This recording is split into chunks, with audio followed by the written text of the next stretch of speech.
All right, so it's currently 38 degrees, chilly, and I haven't started the fires yet. We're just running the well 24/7 into the pools. So we're gonna check some temperatures and see where we're at right at the moment with just the well. All right, so we got cut off before I pushed the button or something. I don't know. Anyway, when we were at 38 degrees, I tested the water. We ended up being at like 64, which does not make me happy. That was with just the well and the weather being in the 40s all day, and then down to 38 when I checked it last time. So anyway, now it's several hours later. The weather is 28 degrees. It's dropped 10 degrees. But I do have the fires going. That's the fires under the two cans, under the two big pools.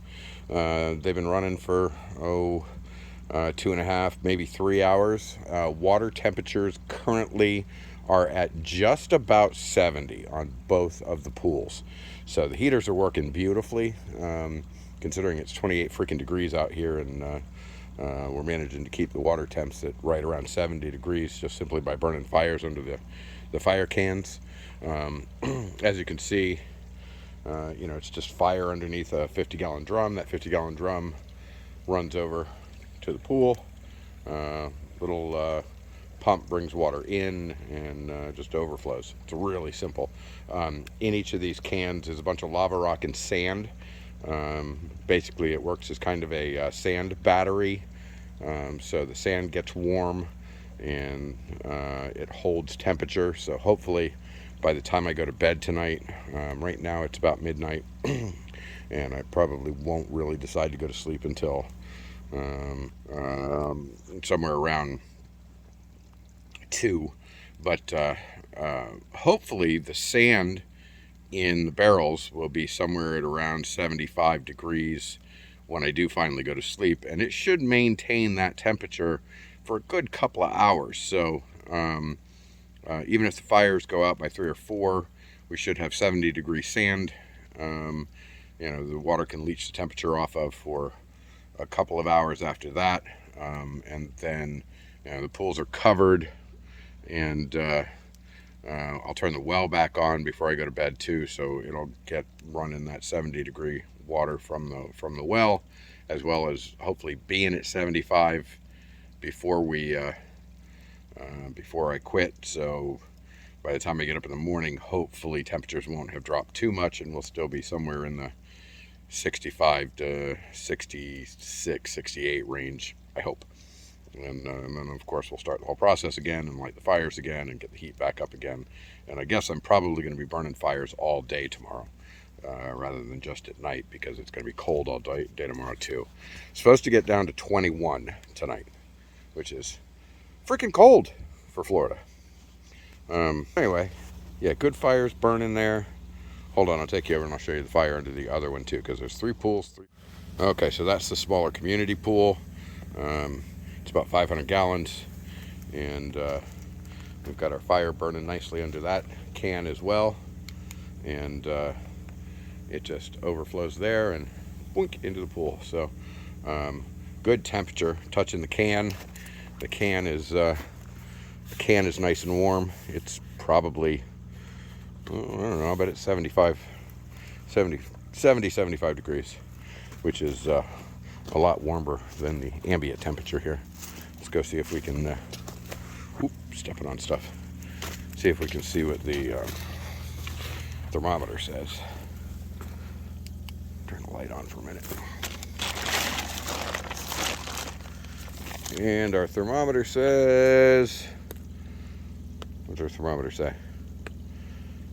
Well, our thermometer saying 65, which is not as good as I'd like, but I guess we'll see what it does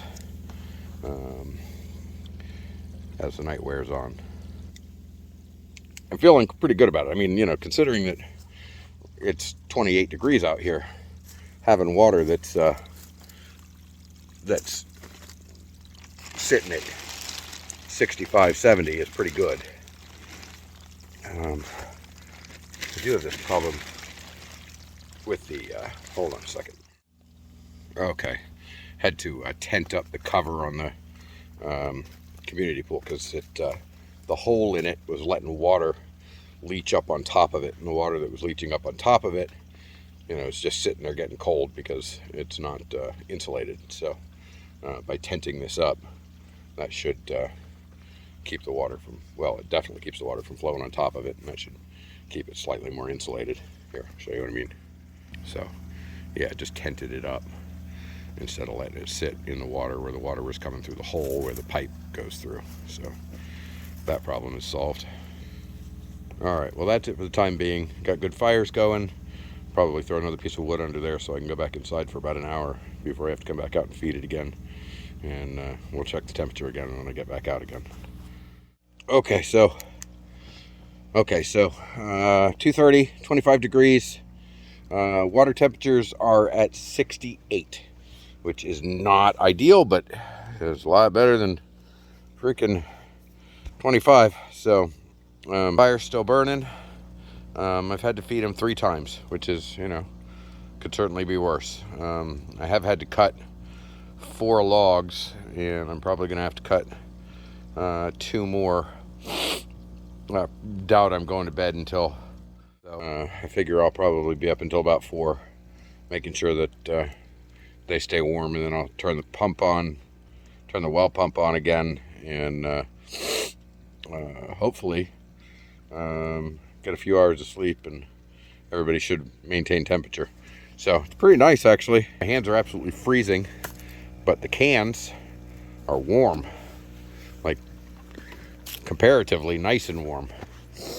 I did just throw some insulation over the top of the trash bin filter just to keep some of the heat in. I could see it. I could see all the steam going off on it, which meant it was losing temperature. So that's better. And I put a blanket over the top of the 300-gallon filter to insulate it some. But I mean, so far so good. Water temps are hanging in there. Everybody's going to be okay. We've got 5 days of this, so that should be fun. Anyway, get back to you next. Okay, 4 a.m. I've loaded up all the rest of the wood I have available, or cut anyway. This is the community tank fire, burning just fine. Hopefully it'll burn for a couple more hours. I'm gonna have to go get some sleep. I guess I'm gonna be up really stupid early, catch a cat nap, I guess. So that's the community tank. There's some good oak under there that should burn for at least 2-3 more hours. Let's go look at the other ones. Hold on. Okay, and at the 2 other cans, there we go. We had a good burn going on under there. They each have a whole log cut, and under them, hopefully that'll keep them burning for 2 or 3 hours. And man, I hope the insulation holds in enough heat so that I can get a couple hours of sleep, come back out, and they haven't dropped too terribly much. I mean, I know they're going to drop a couple of degrees, but hopefully not too bad. So, all right, that's it for now. I'll be back in the morning, and we'll see how it went. Okay, so it's morning. It's 31 degrees, and so far so good, but I haven't been out to the big pools yet. I'm heading that way now. The 400's doing okay. Everybody in there is doing fine. Temperatures are right. It's literally just that one big heater there, but it seems to be doing okay. How you doing, buddy? How you doing, buddy? His temperature, he's at 70 right now, when he's supposed to be at 81, but he's doing all right. We're gonna get him wrapped with some, we're gonna get these guys wrapped with some bubble wrap for tonight, because we're not doing this again. All right, we're at the community pool. Let's check our water temperature.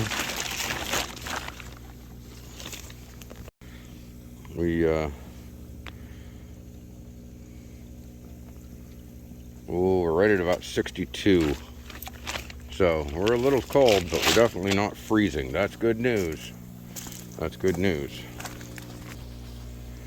All right, the catfish and koi pond, or catfish and tilapia pool. Oh, that's nice and warm. Got nice warm water in there. Okay, okay, that's good news. Let's go check out the koi pond over here.